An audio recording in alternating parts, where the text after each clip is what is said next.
hypnosis. I call these trance bubbles. We have trance bubble number 1 and trance bubble number 2.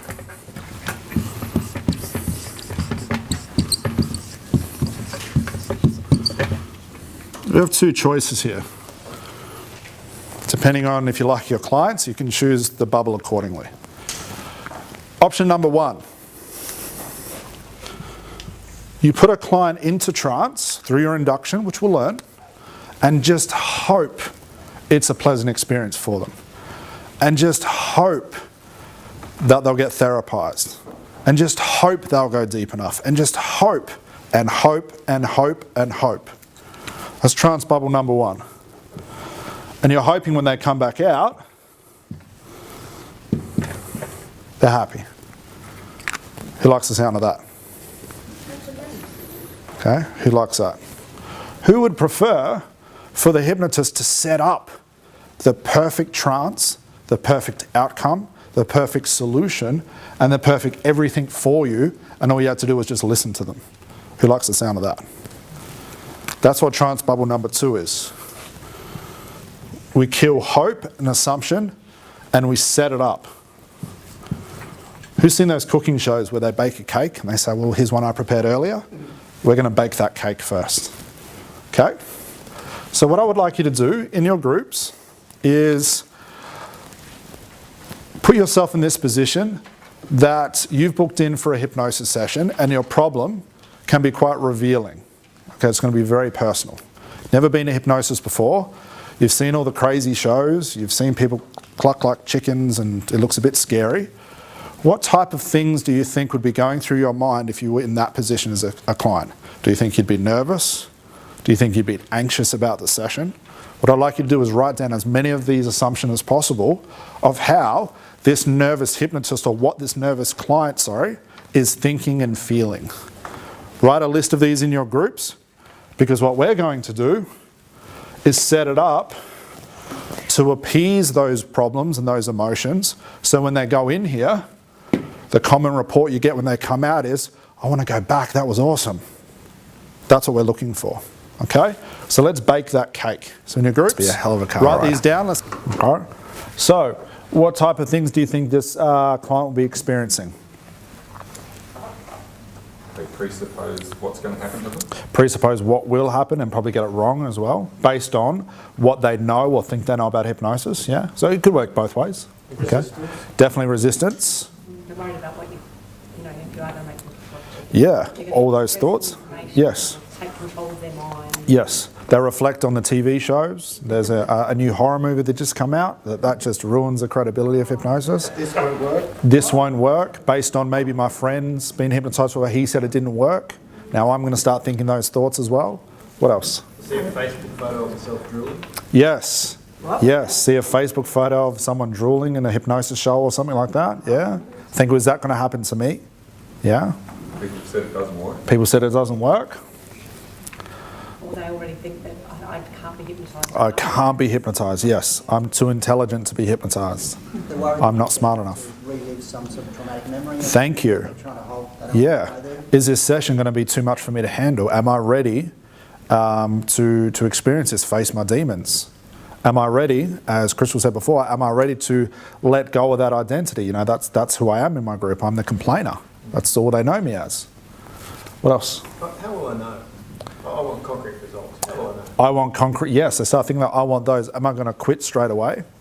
I want some tangible results straight away, or I want my money back. What's it going to feel like? What's it going to feel like? Am I doing it right? Am I doing it right? What is supposed to happen? That's a lot of thoughts going on inside someone's head. And we all do it when it's something important. Who's ever gone for a job interview before that was really, really important, and you sat there for days reflecting on a job interview you haven't had yet, and reflecting on the bad things? I'll never get it. What if they don't like me? What if I say the wrong things? I'm not good enough. Okay, the chances of those things actually working out are pretty superfluous. So we've got to think about it. If all those thoughts are going on in a client's head and they are not addressed, good luck. Because the trance they enter into will be one of this. Because they'll drag in all that negativity into the trance and taint what should be a very pleasant experience. Is that because you're not switching off some of that conscious processes? Yes, and the more those thoughts aren't addressed, the more the conscious mind holds on to them. Because when you sit down with your client, you get all hypnotic, you look in their eyes and you start talking, all confusing and hypnotic-like, the conscious mind starts to think, what are you doing? Is this going to be danger? Do I have to put up the brick wall of resistance even higher? And it just reflects everything you do. Okay? Who's ever maybe organised to go out with friends at a restaurant and they pick the one restaurant that you hate and you start to even taint the idea of having a good night with them? You turn up in a bad mood, you complain about everything. They could be having a marvellous time, but now you're down in the dumps before you've even arrived based on past reflection. Who's done something like that before? You've ruined the experience. So if we as a hypnotist, our client says, I want to quit smoking, or I want to lose weight, and they come in, you sit them down, you pull out your script and start reading it to them without addressing these. If by some miracle they do go into trance, you're dragging in all this poison, if you will, with them. So we need to get rid of this so when they go in here, they're a clean slate. And by doing that, we're going to set up the perfect trance so it is all wonderful. Does that make sense? And this is the priming. Based on the classical, this is known as the pre-talk.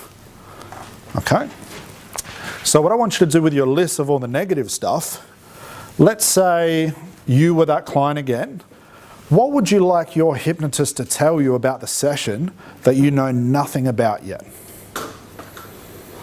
If you're feeling anxious and nervous, would you like your hypnotist to say, you'll enjoy this experience and I'll look after you so you remember this for a lifetime? Who would like to hear that? Wouldn't that ease your mind just a little bit?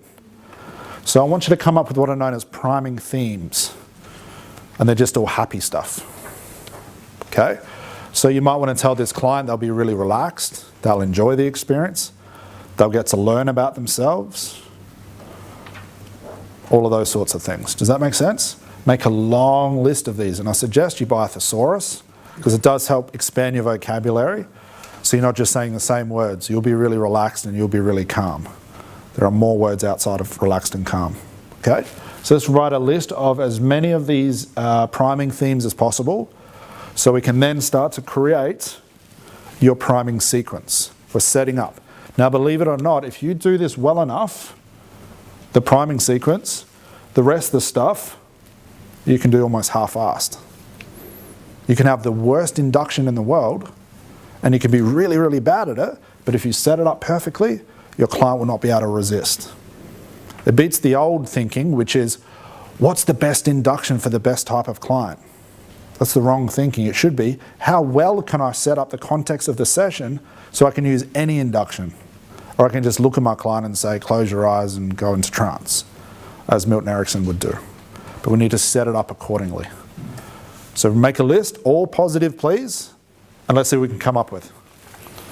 Would you, just a question, would you ever use like the double negatives, like you don't need to be concerned about? Is it sometimes useful or a bit dangerous? It's not so much as useful and dangerous, it just, I understand it, but the theory of it's correct, but now you're just hoping that that's going to work as well. If you start talking, you might not go into trance as deeply as you think. You're already becoming too weird at that point. Well, I didn't so much mean that, I just mean double negatives, like rather than saying, don't worry, I might say, be confident it'll work. I'm not sure. Is it a concern saying, don't worry about this? You'll try it with your client, but yeah, you could spark the, well, don't worry. What do you mean by don't worry? Does that mean I should have worried before, but now you tell me not to? I would just do the opposite and just tell them everything you want to tell them without the double negative or the double entendre. Yeah, just straight to the point. Okay. Yeah. If you want them to feel calm, say you don't have to worry about not being relaxed. Just tell them you'll be relaxed. Yeah.